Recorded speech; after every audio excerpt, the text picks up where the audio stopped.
And so let's talk about what could be one of the biggest and most technical fights in boxing today. Naoya Inoue versus Junto Nakatani. This is a matchup between two elite Japanese champions, both undefeated at the top level and both known for their finishing ability and technical brilliance. On one side, you've got Naoya Inoue, the monster, a multi-division champion with devastating power and precision. On the other side, you've got Junto Nakatani, a tall, slick, and dangerous southpaw with elite skills and growing knockout power. This fight is basically precision and power versus size and southpaw skill. So let's break it down. So first off, let's talk about Naoya Inoue. Inoue is widely considered one of the best pound for pound fighters in the world. His style is built on perfect technique, timing, and devastating power. Those are the three things he always displays in all his fights.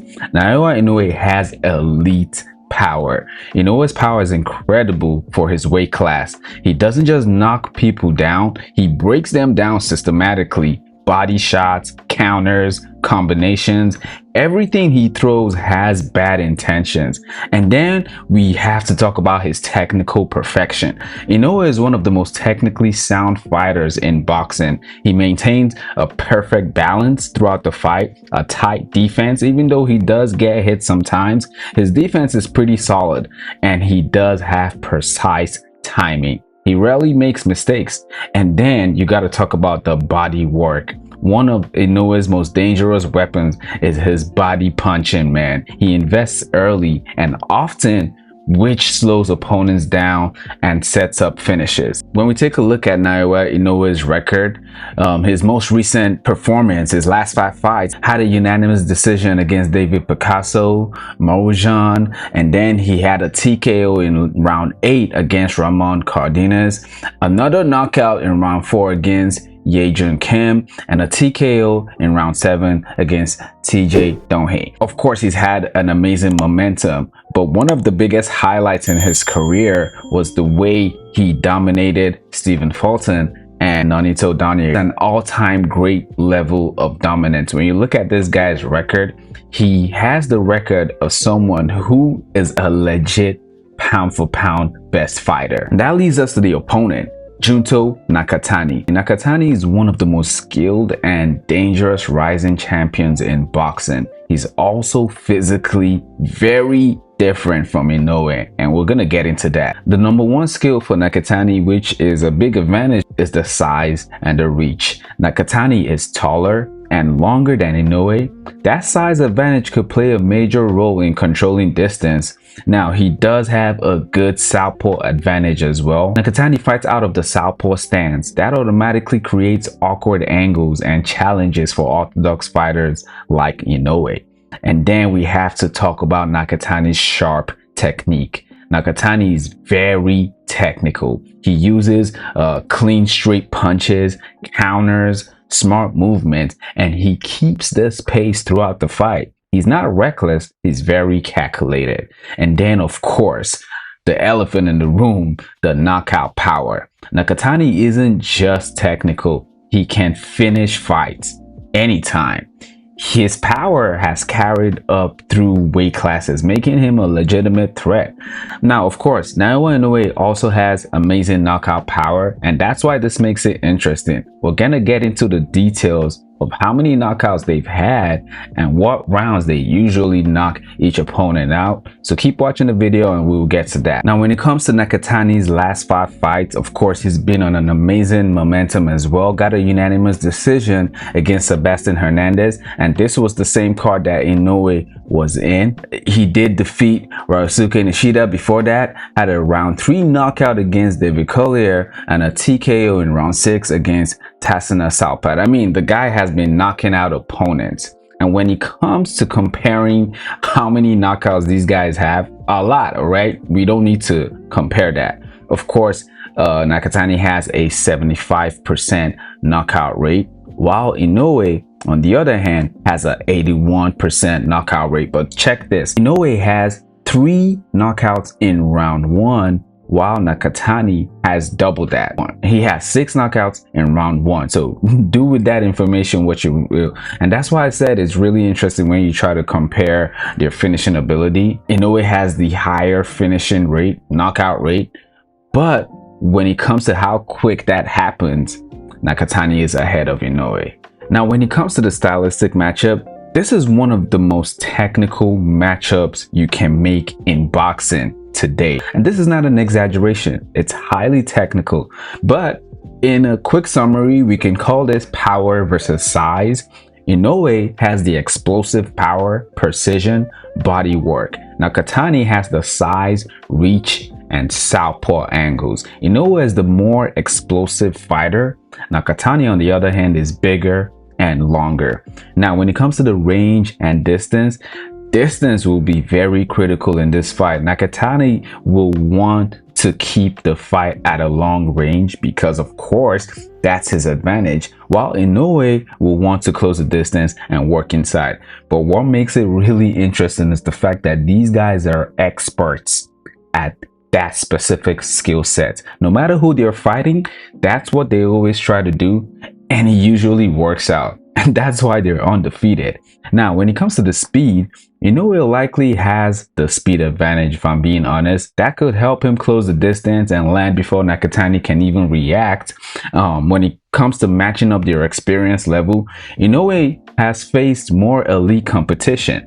I mean, this guy has been fighting elite competition as a pro since he was a teenager. The man has been defending belts since forever. So the level of experience is kind of level above Nakatani. Now, Nakatani did start boxing, I think, a year or two after Inoue, but I feel like the levels are very different when it comes to the opponents they face, when it comes to the experience that they've had. Now, when it comes to the path to victory for Naoya Inoue, for Inoue, the strategy is clear. He has to close the distance, okay? He needs to get inside Nakatani's reach, and that's exactly what he's going to do. He's going to keep attacking the body. There's no fight that Inoue doesn't land those combos while going at the body constantly.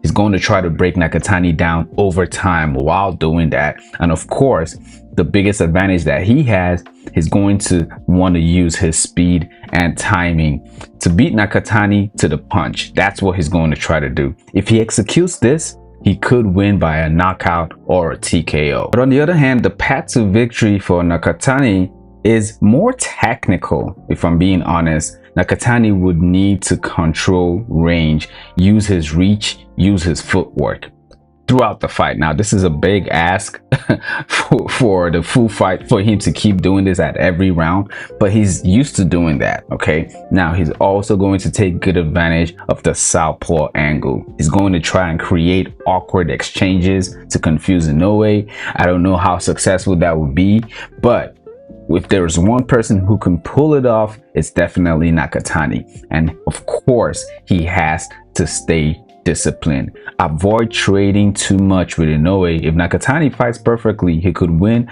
a decision or a late stoppage. Now, the biggest X factor in this fight is power at range. If Inoue can land clean despite the size difference, it changes everything. But the funny thing is, you can say the same thing about Nakatani. I mean, Inoue has been dropped about 3 times in his fight now, and it's actually becoming more often than I'm comfortable with. And I'm a big fan of Naoya Inoue. In my opinion, every time he wins a fight, he becomes the #1 pound for pound fighter, but that's for another video. But with that being said, Inoue, he's very durable, he's tough.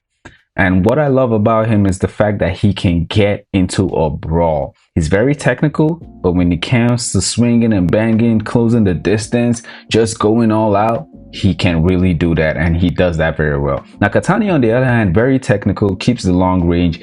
Can he get into a brawl? Yes, but when he gets hit, I don't really like his reaction. And hear me out, I'm not saying Nakatani gets dropped. In fact, I think Inoue probably has been dropped more times than Nakatani, but Nakatani's reactions show that wear and tear. You can tell he's feeling those punches. You just cannot imagine him handling the punches from Inoue constantly. No doubt Inoue is probably going to be the most powerful fighter he's faced. Vice versa, you can argue that Nakatani is the most powerful fighter that Inoue has faced. But even though Inoue has been knocked down, he gets back up, he gets into the brawl, mixes it up, resets. Inoue is not only is he durable, he's very good at sticking to the game plan. He's not someone who gets desperate when he's getting beat.